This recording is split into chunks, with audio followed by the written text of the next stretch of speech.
It's so delightful. It smells super high quality. Honey is okay, Chris. This is good. It is a really, really pretty scent. I can see why this one is getting all of the compliments. Oh, this is very sexy. This fragrance is called The Boss by Christopher Lee Fragrances, but I had to reach out to them on Instagram and tell them, your fragrance is bomb. Like, that's good. I'm a money magnet, draped in designer, I stay high fashion.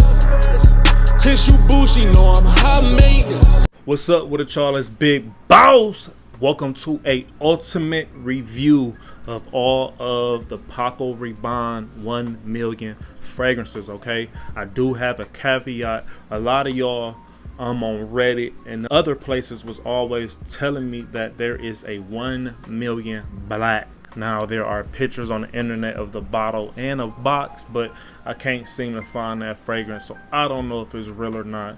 Y'all let me know in the comments.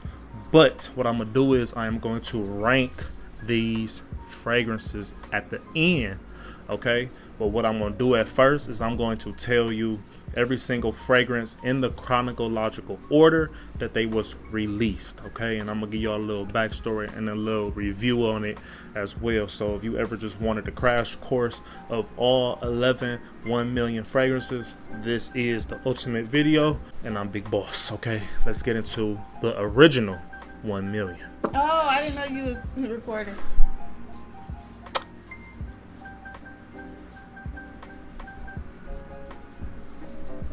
Alright, y'all, so the original 1 million, I have a 200 ml bottle of this. This fragrance was revolutionary a little bit, okay? There is a fragrance that is pink that has 4 letters and an exclamation mark called Yelp, okay? Some people pronounce it Jupe because, you know, they didn't teach us how to pronounce these bottles when they first came out, but it's called Yelp, right?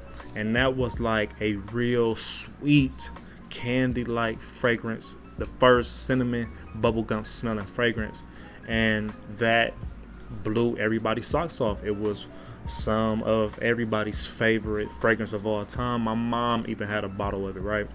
So when 1 million came out, it was like they took that DNA and they modernized it and they made it more accessible, more fresher, more youthful, more versatile for everybody else inside the fragrance community. And that's why with the sexy gold bar, this ushered a new wave of sweet fragrances to the fragrance market, okay? I think this fragrance is very dope, okay? But they did upgrade this fragrance a lot, so it's not my favorite. But this is a good fragrance. It's like in the middle of the pack when it comes to 1 millions. After they had that fragrance that was killing it on the market for several years, okay? They had collector's editions and everything until they sat down and they was like, we should create another one because the sales was going down a little bit. Everybody had their bottle, so they wanted to cash in on creating another version, right? And that's when they released Paco Rabanne's 1 million Intense, okay? So the art behind this fragrance was turn the toilette that the original was into a eau de parfum or a parfum, okay? So they wanted to up the concentration, which they did. It is stronger, but I think this fragrance, in my opinion, is worse than the original on the actual smell. I think because the original had such a perfect balance, once they upgraded the notes inside Intense, everything became too sour, too off-putting, and in my opinion, I just always stick with the original. But this was the second one in line, and then I guess they wanted to create the perfect fragrance, right? After this, they kind of knew that a lot of people didn't like how this one actually smelled, so they wanted to get back to the original's DNA, but try again with making it very strong. And they succeeded by releasing 1 million Absolutely Gold, okay? Once Absolutely Gold came out, people really didn't care about 1 million Intense because Absolutely Gold lasted almost 24 hours. It was projecting through the roof, you know what I mean? It was kind of like the final version of 1 millions. So first you kind of had the original, which was the Eau de Toilette. Then you had the Intense, was like an Eau de Parfum. And then you had Absolutely Gold, which was like the pinnacle of the 1 million fragrances. 2013, this still to this day is the longest lasting 1 million they ever came out with. And because they couldn't push that fragrance up no more, you know what I mean, it's to the pinnacle. It's the strongest concentration, the strongest formula they ever created. Sold a lot. It was everybody's favorite. They was like, we're gonna complete the set by making a way turned down version, more accessible version, because now they got too strong. We're gonna dial it all the way back for, I think they even thought this was their final release, but it was going to be 1 million Cologne. Okay, yeah, so they took the original DNA and they made it more citrus, a little bit more orangey. They toned back on the rose to make it more accessible for all year round, right? And they changed the top to make it more easier to spray and everything. They was just gonna probably end with this one, and that was gonna be it, right? But they couldn't do it, okay? They needed the money, they needed the money, and that's when they was like, okay, well, we had bubble gum. We try to make it stronger with the Intense, and then we try to make it even stronger with the Absolutely, and then we dialed it back and had a 4-man collection with the Cologne.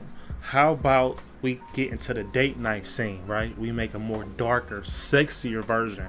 Everybody in the boardroom was happy. Oh yeah, dark version. And that's when they came out with 1 million Privé. This blew everybody's socks off.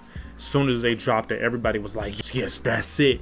That bubblegum, orangey, rosy cinnamon mixed with like the booziness of the Privé. It made everybody fall in love with 1 million all over again. It's like they really couldn't miss.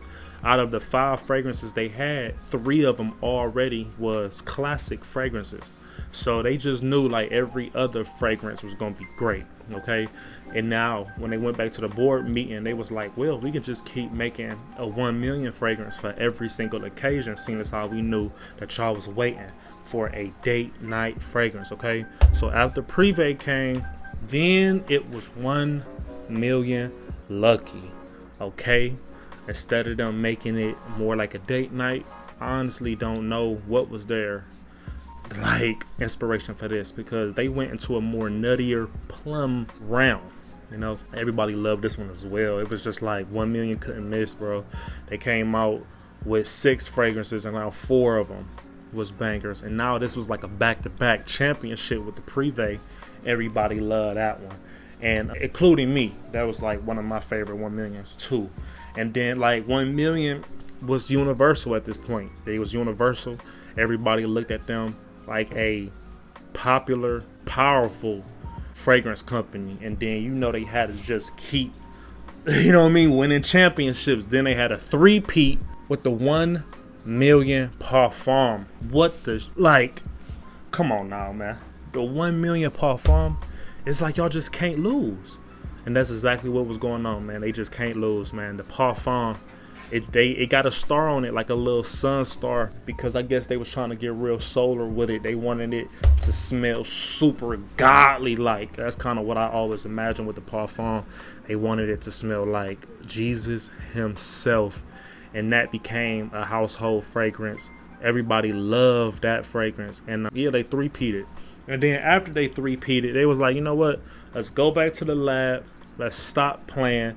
And that's when Elixir was making his name throughout the land, because Dior Sauvage dropped their Elixir, and they was like, that's a good name to call it, because we had Parfum, y'all had Parfum, y'all dropped Elixir, and we feel like we is rivaling y'all, so we gonna come out with our own Elixir. And that's what 1 million did. And 1 million 3-peated, and then they 4-peated. That's 4 years in a row. They are coming out with slappers. And now around the time that Elixir came out, the Privé was just now discontinuing.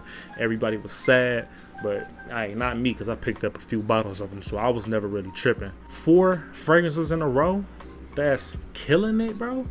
I know y'all not gonna keep this, like, you know what I'm saying, momentum up, but you know, they had to come out with Royal, and they kept their momentum up. I think they got knocked down just a little bit, because I think people was trying to and getting a little redundant on the 1 million formula, but I just think how they added a more like a creamier tangerine when it came to the Royal, and this is like one of my highest complimented 1 millions of all time. Like this one is, if you want compliments, you get Royal. I don't know how that happened, but yeah. So it kind of knocked down a little bit, so I don't think they three-peated. I think they just went to like the conference championship with that one. That was like Brown when he went back to Cleveland and he just couldn't get his shit a couple times.